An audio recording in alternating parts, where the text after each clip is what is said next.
Let's do this. The Cult of Hockey podcast by the faithful and for the faithful. I'm David Staples of the Edmonton Journal, and I'm here today with Bruce McCurdy. Hey, Bruce. Hey, David, how you doing tonight? Well, I'm doing good, Bruce, because my favorite two teams won. I Right? coached the team I coached. We lost our first game of the year, Bruce. We lost 11-2.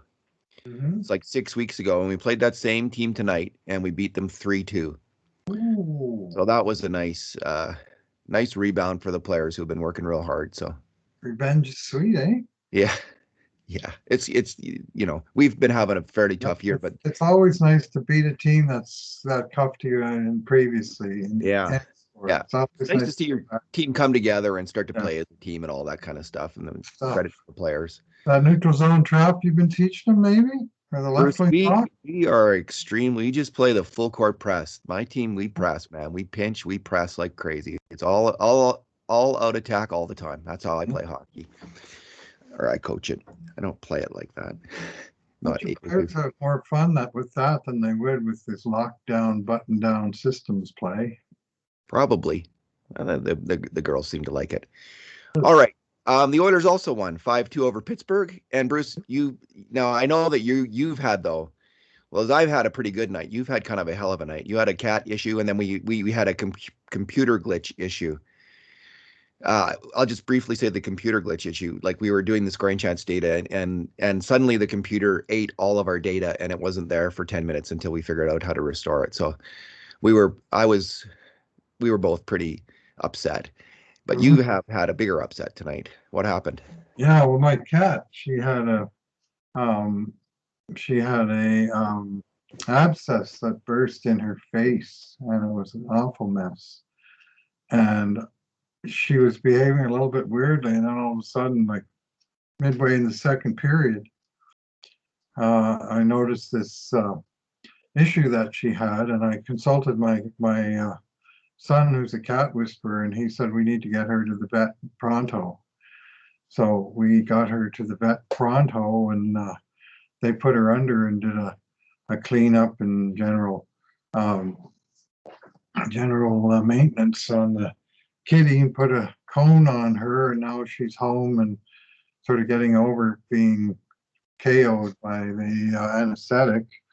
And she's also getting used to being this wide instead of this wide, which is a very difficult thing to comprehend all at once, especially when you've just been KO'd by anesthetic.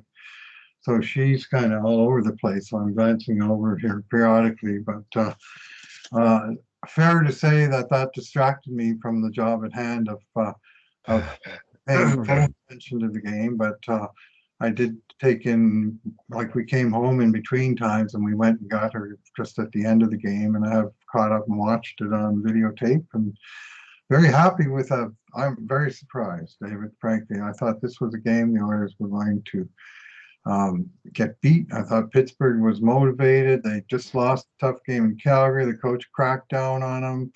They needed a win, and Edmonton was up against it with this huge schmozzle on the back end. I thought they're just going to overwhelm them. There's not going to be much that Edmonton can do about it, other than maybe score a bunch of goals. And anyway, credit where due, the team found a way to get the job done, and they wound up winning going away 5-2.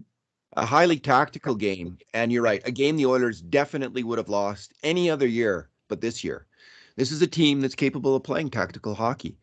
They've got some players with really good hockey sense, and some of their veterans stepped up with some good hockey sense. But no, this is a smart hockey team. I was really impressed. Which leads, I'll just start off with my good thing, like the four young defensemen, Lagesson, Bouchard, Niemelainen, and Broberry. Um, they played very well. They just were smart out there. They looked like composed veteran hockey players, and they made very few mistakes. The Oilers were outshot in this game, but when it came to grade A shots, they had more than Pittsburgh slightly, 11-10. And you're going to go over the document tomorrow. Yeah. Maybe we missed some, in the general havoc of the night. But I thought the young D-men were really good, and I thought Evan Bouchard in particular stood out and had his best game in some time. And Yeah, I was impressed with all of them. Broberry was on his off wing. He did fine. Um, Niemelainen looks like he might have a NHL future, you know. If Hakanpää can make it in the NHL, Marcus Niemelainen can. A very similar kind of player, big guy, rugged guy. And Wild Bill. Lagesson had a really He strong game. really impressed me.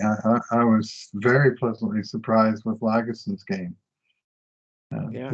He played well. He was strong in his own zone, and he was even a little bit of a factor in the offensive zone, firing 3 shots among 5 shot attempts. Like usually he's a non-factor to say the least on offense, but he was getting connected in the full ice game tonight, and uh, he was uh, uh, he was a pleasant surprise. And Niemelainen, obviously inexperienced and nervousness, and some of it showed a couple times. Like he iced the puck once when I thought he didn't have to, and they wound up scoring off the next face-off, which wasn't fun. But uh, he comported himself, I thought, fairly well, and he had 5 hits, which is to say 3 more than any other Oiler. So he Yeah. wasn't exactly shy out there, and that's what you want because that's his bread and butter is playing the physical game. And I can't say as off the top of my head I can recall him mashing anyone through the boards, but clearly if they got up to 5 in their counts, that he was laying on the body. Nice, he was certainly taking people out, and I guess he was doing it more consistently than anyone else. So good on him. If he can move the puck up here, Bruce, I think that he may stick. Like of all these D men, for the rest of the year, because listen, you don't need to keep him down in Bakersfield forever. He's 23 or 24. Like this is his time. So it's between him and Lagesson, and if he can like be even more of a physical presence and a defensive D man that they trust than Lagesson can, he could stick on the Oilers this year. I wouldn't be surprised if that happens. Bruce, what is your good thing? Well, I'm going to stick with the tried and true and go with the backstop behind those guys, Mikko Koskinen. I thought he really showed his mettle tonight. He played a highly competent, professional game of goal in circumstances where the team really needed. They had very few veterans behind the blue line. They only had 2 guys, skaters, that had played as many as 50 games in the NHL. So the decision was made, and correctly so, to go with Koskinen in net rather than the other rookie, Stuart Skinner. And I just thought Koskinen kept his head, he kept his cool.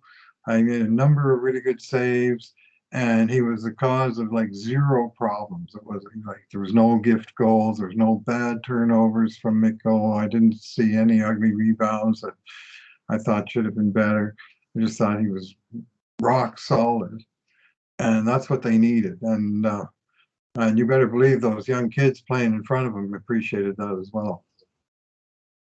13 wins in 14 games, Bruce. Are we getting a little feedback or something? Are you noticing that at all? When I talk, I hear a little bit of feedback. Anyway, hopefully that's not popping up. 13 wins in 14 games. Yeah. 13 wins in 14 games and a 914 save percentage for Mikko Koskinen. 12-2, I think he is officially, but yeah. Oh, excuse me.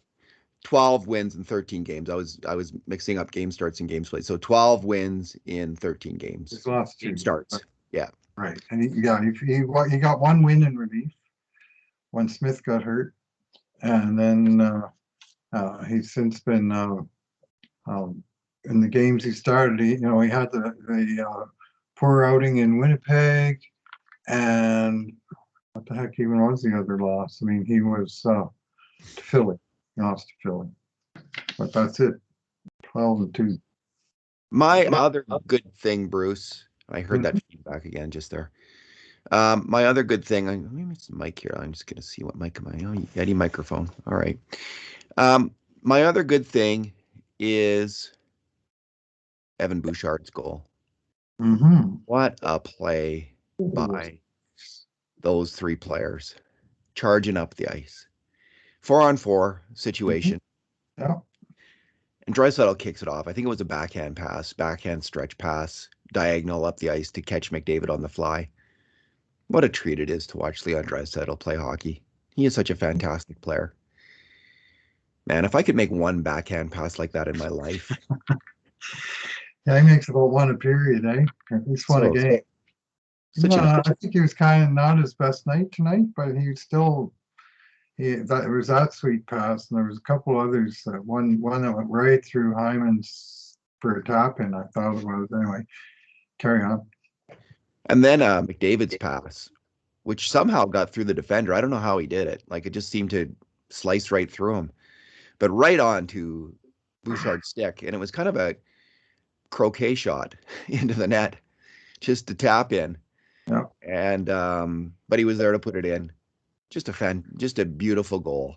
Just a great rush up the ice, high level of skill, and a finish with a goal. So that's my other good thing. I'm going to back up even a little further from where you started, and Bouchard. It was Bouchard who originally broke up the Pittsburgh rush around the face-off circle on his side of the ice, and the puck went into the corner, and there Lagesson got it, and he wrapped a backhand pass up the boards to Leon, maybe a 20, 25-foot pass, but he did move the puck, and he moved it to a good guy to move it to. And of course, Leon made that gorgeous backhand pass up the ice. But Bouchard got on his horse, and because he was starting from way back, but he saw that the opening was there. And when McDavid, when Leon got McDavid the puck, that whoever got up the ice third, because McDavid was one-on-one, was going to create either an odd man rush or Pittsburgh was going to close it down most likely. And Bouchard actually overtook McDavid in that he actually covered more ice. Connor was kind of holding the puck and dangling and dipsy doodling with it, waiting for Bouchard to join him. Shades of Morgan Riley, but Bouchard busted ass all the way up the ice and headed straight for the blue paint. And McDavid did a few feints and deeks and dangles and McDavid things, and found a little tiny hole to pass the puck through the defender right on the tape, and Bouchard tapped it in. But to me, excellent work by all four men. Goal and assist Bouchard tonight. He got the nice play on the empty netter too. He won the puck up the boards to Puljujarvi. He threw it off the boards. Thank goodness Puljujarvi wasn't injured in that game. There was a little scare there. Yeah. Bruce, what is your second good thing? Well, I'm going to go with Connor McDavid. And big time performance from Connor tonight. Goals, 3 assists, 4 points, a tertiary assist on the goal he wasn't in on, where he was the fourth last guy to touch the puck, and he actually made a good pass on that goal. He passed it to Russell, who passed it to Barry, whose shot was tipped in by Yamamoto. Plus 5 in a 5-2 win for McDavid. Oh, that's sweet. Yeah, mind you, I think you're probably going to talk about this. He kind of avoided a -1 by sneaking off the ice while the puck was going the wrong way, but we'll leave that for another discussion. I'm going to talk about all his good things, and all his good things included not even so many shots, just 2 shots on net, including the empty netter, but puck on the stick a whole lot and getting distributed and getting brought into the danger zone and giving Pittsburgh something to think about at their own end of the ice, besides this relentless trying to attack and take advantage of Edmonton's young defense. And so McDavid did a lot of valuable work in the offensive end of the ice and some sweet passes. We already described the one to Bouchard. Well, he made a fairly easy pass. Hyman did most of the work on the first goal. Hyman was a good thing in this game too. But on the 2-on-1 that they got in the second period, that was McDavid had a whole lot to do with that, holding the puck until just the right moment and somehow just past it. I thought the defenseman was poised to tip that puck away, but McDavid passed it just beyond his reach and right into Hyman's sweet spot, and bam, into the net. That one went as well. Well-deserved points for the most part from McDavid, and just a big-time performance in a big time setting. This game was on national TV in both Canada and the United States. McDavid against Crosby, it was billed. I was thinking Draisaitl maybe got a little short uh, uh, changed on the billing, but it's always been McDavid against Crosby ever since 87 and 97 have both been in the league together. And tonight, Crosby played pretty well, but tonight McDavid finally decisively won the battle, and the Oilers did as well. This was the first time Edmonton beat Pittsburgh in regulation since 2006. So they won. Pittsburgh was like 15-0-4. The Oilers won some overtime shootout style games, but they haven't just flat out beat the Penguins in 15 years. Sean Horkoff had a hat trick the last time Edmonton beat Pittsburgh in a real game, like 60-minute game. Honor McDavid. High time. So Connor very much took matters into his own hands. I would say it's the greatest game that he had, but it was a time for him to come up big, and he came up big. And credit where due. Well done, Connor McDavid. You're one of my good things. You might want to put on your headphones, Bruce, because I'm hearing you on your computer today. Okay. Yeah. I'm a little out of sync, Kevin, or David. I'm kind of put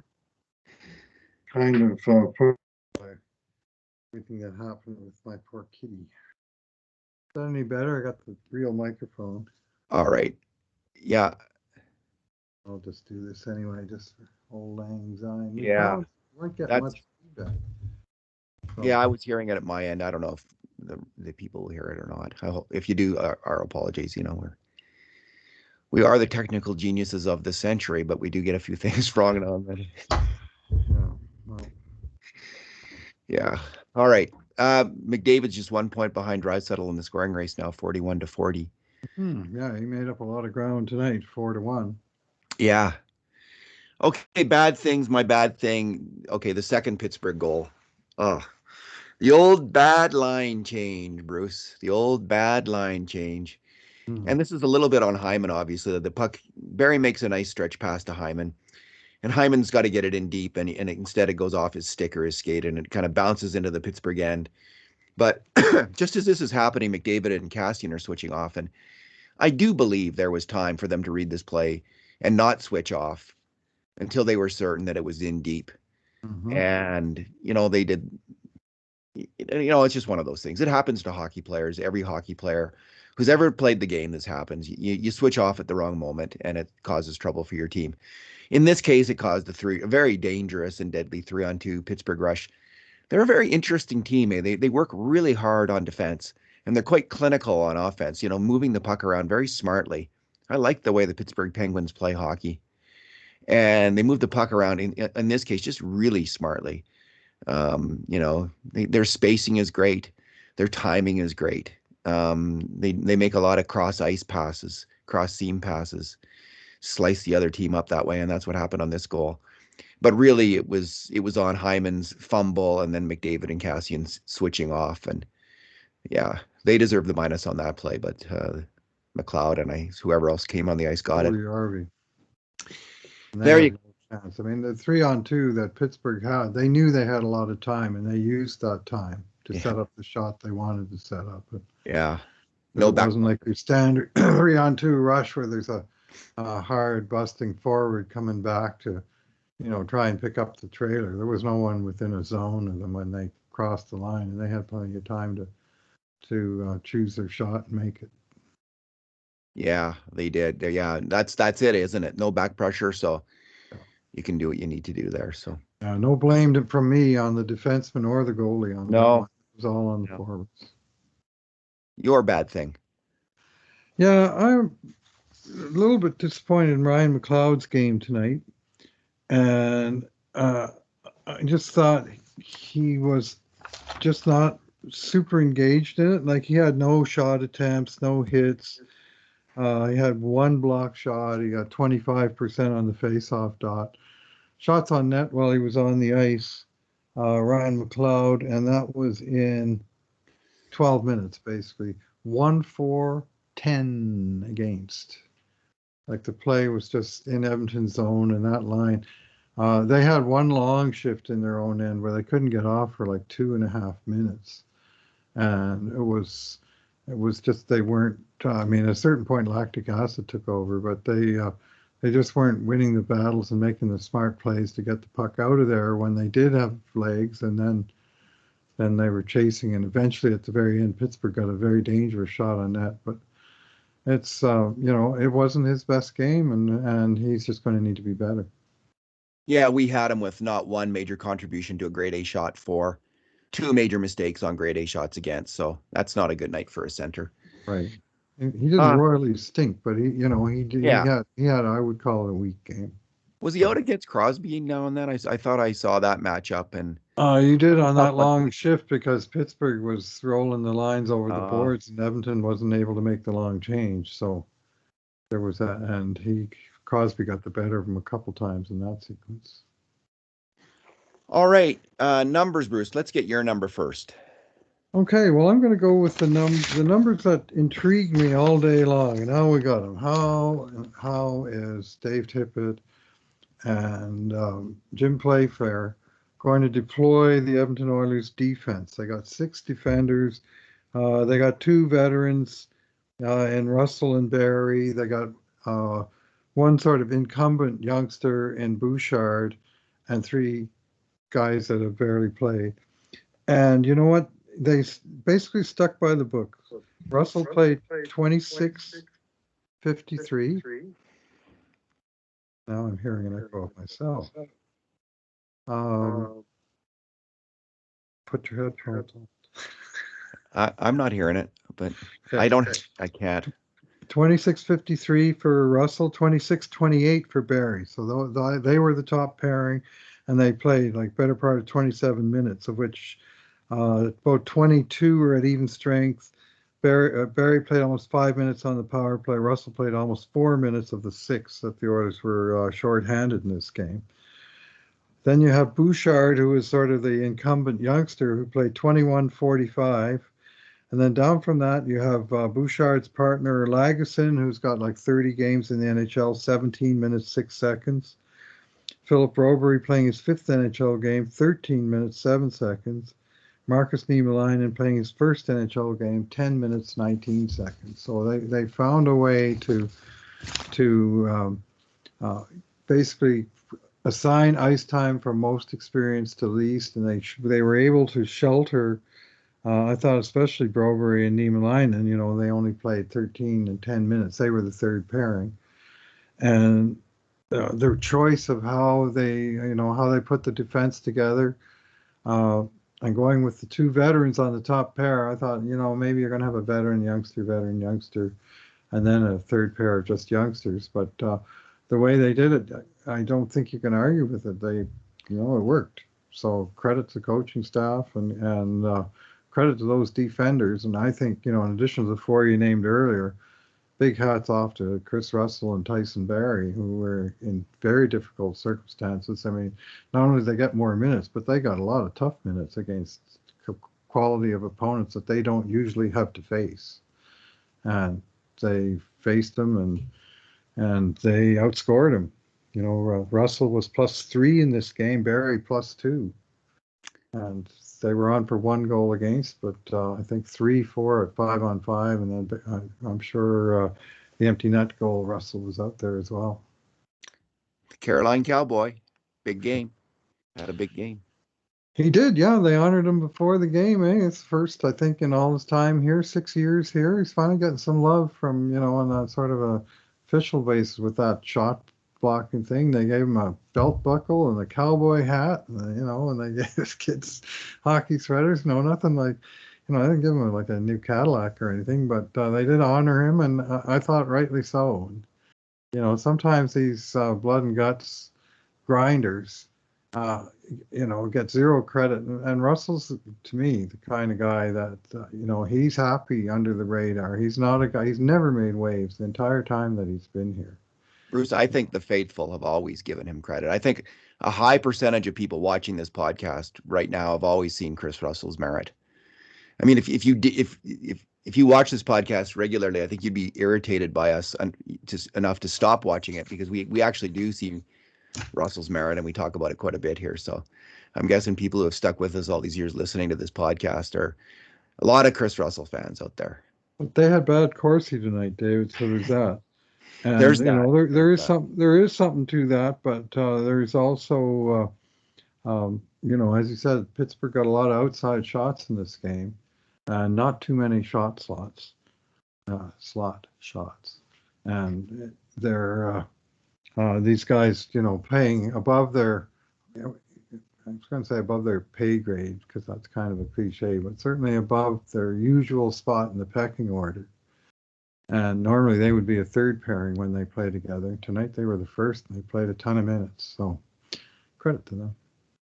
My number, Bruce, is numero uno.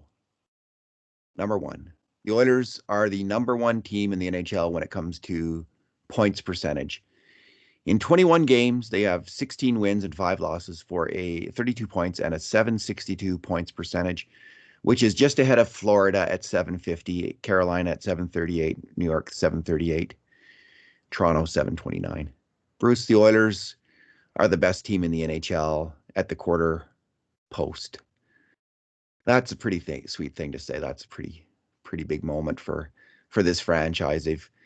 They've clawed their way back under Ken Holland and Dave Tippett, Connor McDavid and Leon Draisaitl. And it's fantastic.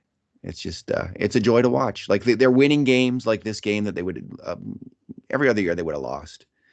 This is the only year they would have won a tactical struggle like that, especially undermanned. And they're just, players are consistently coming up big, and there's enough good players. There's enough depth in the farm, finally, that when they have problems, they're not struggling to make a trade. They have players that can fill in, and it's great. It's great to behold. 762 points percentage, and they also have a 76.2% win rate, because all their points have come from wins. They haven't got any no loser points. They're all 16, 5, and 0. So they're the only team that's won as many as 3/4 of their games. So it's fun while it lasts. I'm sort of in a constant state of surprise here that they keep coming up with wins in some of these games, but they keep coming up with wins. It's 3 wins in a row now, and they've never lost more than the 1 in a row all season. That's the real key to it. Every losing streak, if you want to call it that, has been cut off at the knees. 1 loss, win the next game. Bang. And so that's a real good way to keep yourself in the mix. They've got the best top 6 in hockey, I think, in their forward lines, and that's what's carried them, with some good goaltending. Mm-hmm. And they're riding that, and it's taken them places. So it's taken them right to the top. So very few people were expecting that. You know, I think I predicted they would win the Stanley Cup this year at the start of the year. But then I always kind of predict that, don't I? I would say. That's in the boilerplate, isn't it? Well, I'm an Oilers Stanley Cup. I'm an Oilers optimist. Finally, you know, if you're an Oilers optimist long enough, it's one of these years that it's going to pay off. Mm-hmm. All right, thanks for talking tonight. I hope your cat's okay. Mm-hmm. The iPad's okay, and everything's good. Still kind of groggy. Yeah, sorry for the chaos tonight. And okay. This is one of those nights where not everything ran perfectly, but from an Edmonton Oilers perspective, things went pretty darn well indeed. So kudos to the team for coming through. Thanks for talking tonight, Bruce. Thanks for listening, everyone. And in the meantime, and in between times, this has been another edition of the Cult of Hockey podcast.